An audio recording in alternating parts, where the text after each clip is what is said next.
నా 3648 కిలోమీటర్ల పాదయాత్ర జరిగింది. ఆ దేవుడి దయతో మీ అందరి చల్లని దీవెనలతో ఆ పాదయాత్ర నేను పూర్తి చేయగలిగాను.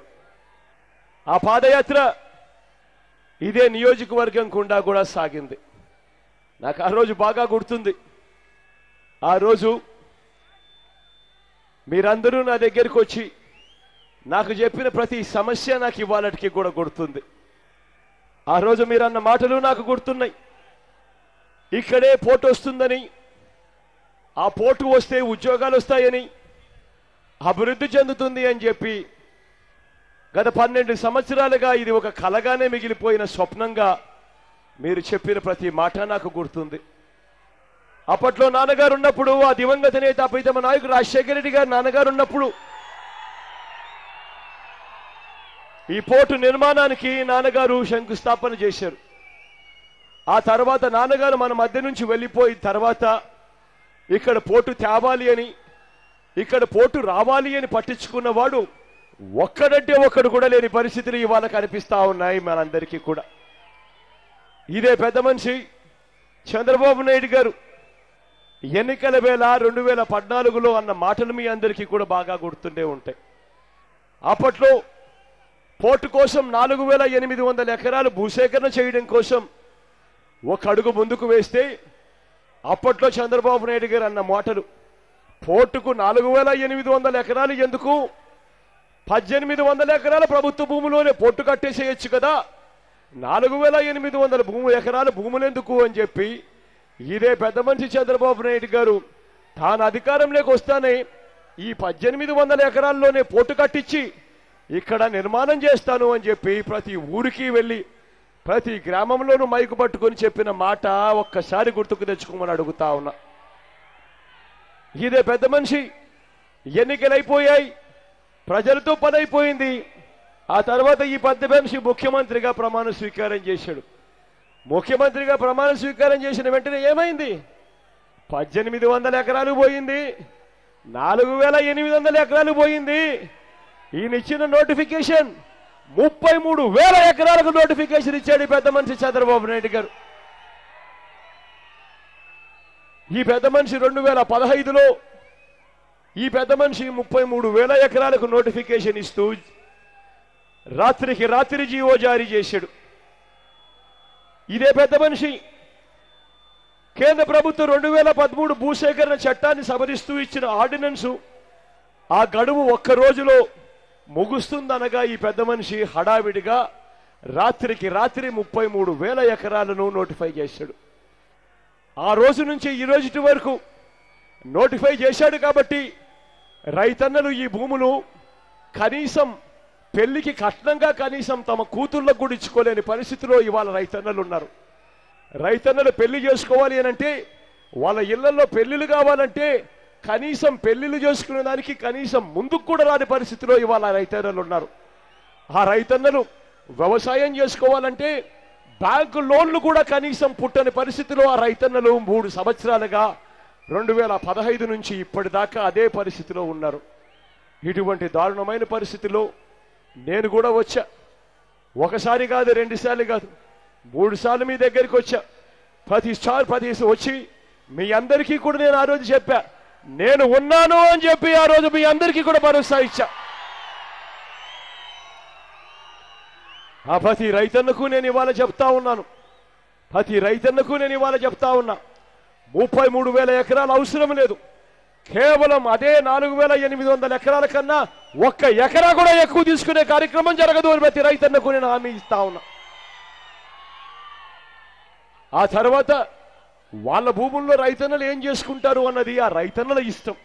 అదే వాళ్ళ ఇష్టానికే వదిలిపెట్టాలే కానీ ప్రభుత్వం బలవంతంగా భూములు తీసుకోవడం అన్నది అన్యాయమైన విషయము అని చెప్పి మొదటి నుంచి మేము చెప్తానే ఉన్నాం.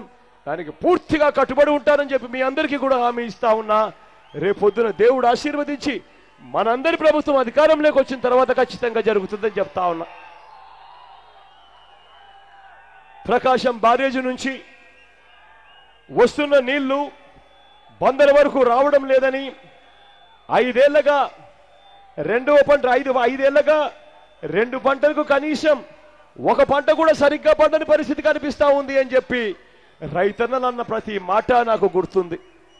ఆ రోజుల్లో నాన్నగారి హయాంలో కృష్ణా డెల్టా ఆధునీకరణ కోసం పనులు మొదలుపెట్టి ఆ తర్వాత నాన్నగారు చనిపోయిన తర్వాత ఆ కృష్ణా డెల్టా ఆధునీకరణను పూర్తిగా గాలి కొదిలేసిన పరిస్థితులు కూడా కనిపిస్తా ఉన్న పరిస్థితులు కూడా మనమంతా చూస్తా ఉన్నాం. ఒకవైపున రైతన్నలకు నీళ్ళందక పంటలు పండని పరిస్థితి కనిపిస్తా ఉంది. మరోవైపున రైతన్నలకు కాస్తో కూస్తో పంట పండితే ఆ పంటలకు గిట్టుబాటు ధరలు కూడా రాని పరిస్థితులు ఇవాళ కనిపిస్తా ఉన్నాయి. వరికేమో కనీస మద్దతు ధర 1750 రూపాయలు, కానీ రైతన్నకు వరి పంట చేతికొచ్చేసరికి ఆ రైతన్న కనీసం 1200 రూపాయలు కూడా రాని పరిస్థితి కనిపిస్తా ఉంది.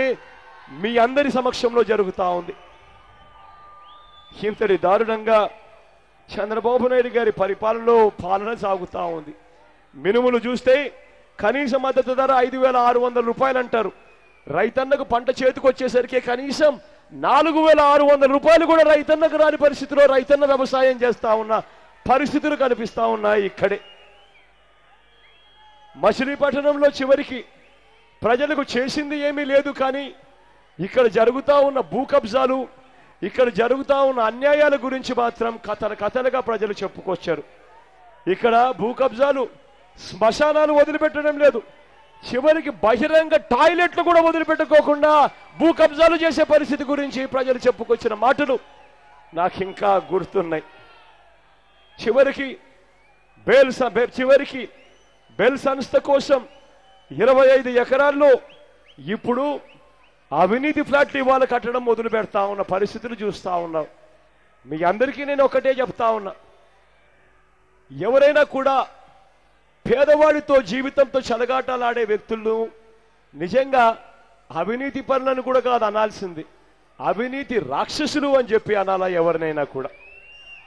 కారణం ఏంటంటే పేదవాడికి ఫ్లాట్లు కట్టిస్తారట, ఆ ఫ్లాట్లు కట్టడానికి ఎంత అవుతుంది అని చెప్పి ఏ బిల్డర్ని అడిగినా కూడా గవర్నమెంట్ ల్యాండ్ ఉచితంగా ఇస్తా ఉన్నప్పుడు, సిమెంట్ సబ్సిడీ రేటుపై ఇస్తా ఉన్నప్పుడు, ఆ ఫ్లాట్లలో కనీసం లిఫ్ట్ కూడా లేనప్పుడు, గ్రనైట్ ఫ్లోరింగ్ కూడా లేనప్పుడు ఇటువంటి ఫ్లాట్లు కట్టడానికి ఎంత అవుతుంది అని అంటే ఏ బిల్డర్ అయినా మీకు చెప్తాడు అడుక్కు 1000 రూపాయలు మించదన్నా అని చెప్పి మీకు ఏ బిల్డర్ అయినా చెప్తాడు. కానీ ఇవాళ ఈ పెద్ద మనిషి చంద్రబాబు నాయుడు గారు చేస్తా ఉన్నది ఏమిటో తెలుసా? 300 అడుగుల ఫ్లాట్ అట. ఆ ఫ్లాటు అడుక్కు 1000 రూపాయలంటే 3 లక్షల రూపాయల్లో అయిపోయే ఆ ఫ్లాటు పేదవాడికి అడుక్కు 2000 రూపాయలు చెప్పున 300 అడుగుల ఫ్లాట్ పేదవాడికి 6 లక్షల రూపాయలకు చంద్రబాబు నాయుడు గారు అమ్మే కార్యక్రమం చేస్తా ఉన్నాడు. ఆ 6 లక్షల రూపాయల్లో కేంద్ర ప్రభుత్వం 1.5 లక్షలు ఇస్తుందట, బాగానే ఉంది. రాష్ట్ర ప్రభుత్వం మరో 1.5 లక్షలు ఇస్తుందట, అది బాగానే ఉంది. కానీ మిగిలిన 3 లక్షల రూపాయలు ఆ పేదవాడి తరపున అప్పుగా రాసుకుంటారట. ఆ అప్పు పేదవాడు తీర్చడం కోసం 20 సంవత్సరాల పాటు నెల 3000 రూపాయలు కడుతూ పోవాలట. లంచాలు తీసుకునేది చంద్రబాబు నాయుడు గారు. ఆ లంచాలకు పేదవాడు నెల 3000 రూపాయలు 20 సంవత్సరాల పాటు కడుతూ పోవాలట. ఇవాళ నేను ఆ ప్రతి పేదవాడికి హామీ ఇస్తా ఉన్నా, ఎన్నికలు కాబట్టి వాళ్ళు ఫ్లాట్లు ఏదైనా ఇస్తే ఎవడు కూడా వద్దు అనొద్దండి, ఫ్లాట్లు మీరు తీసుకోండి. ఆ తర్వాత దేవుడు ఆశీర్వదించి మీ అందరి చల్లని దీవెనలతో రేపొద్దున మనందరి ప్రభుత్వం అధికారంలోకి వచ్చిన తర్వాత ఆ తర్వాత మీ అందరికీ నేను ఇవాళ మాట చెప్తా ఉన్నాను, జగన్ అనే నేను ఇవాళ మీ అందరికీ నేను మాట చెప్తా ఉన్నాను, ఏదైతే పేదవాడు ఆ 3 లక్షల రూపాయలు అప్పుగా ఆ పేదవాడి మీద రాసుకుని 20 సంవత్సరాల పాటు ఆ పేదవాడు నెల 2000 రూపాయలు కడుతూ పోతా ఉన్నాడో, రేపొద్దున మన ప్రభుత్వం అధికారంలోకి వచ్చిన తర్వాత ఆ పేదవాడి మీద ఉన్న ఆ 3 లక్షల రూపాయల అప్పు ఏదైతే ఉందో అధికారంలోకి వచ్చిన వెంటనే దాన్ని మాఫీ చేస్తామని చెప్పి మీ అందరికీ కూడా హామీ ఇస్తా ఉన్నా.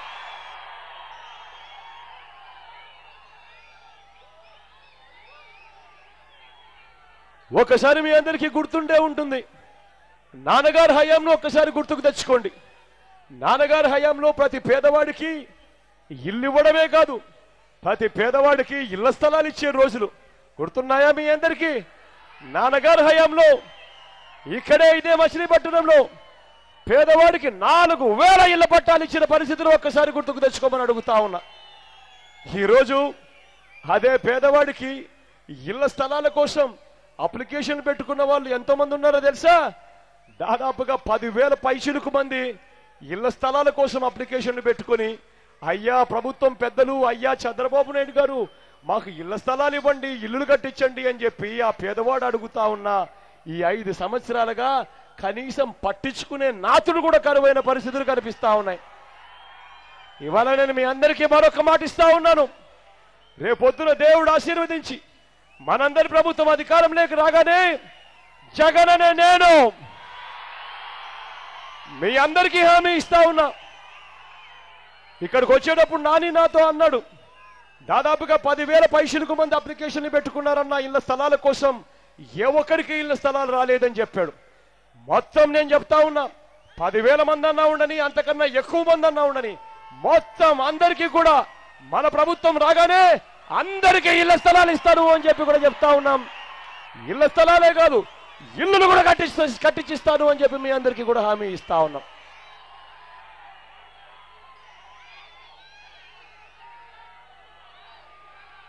ఇదే మచిలీపట్నంలో దాదాపుగా 1000 మంది రోల్ గోల్డ్ నగల తయారీ మీద ఆధారపడి బతుకుతా ఉన్నారు. ఇన్ని 1000 మంది రోల్ గోల్డ్ తయారీ మీద ఆధారపడి బతుకుతా ఉన్నారు అని, దీని ప్రాధాన్యతను గుర్తించి అప్పట్లో నాన్నగారు పోతేపల్లిలో 42 ఎకరాలలో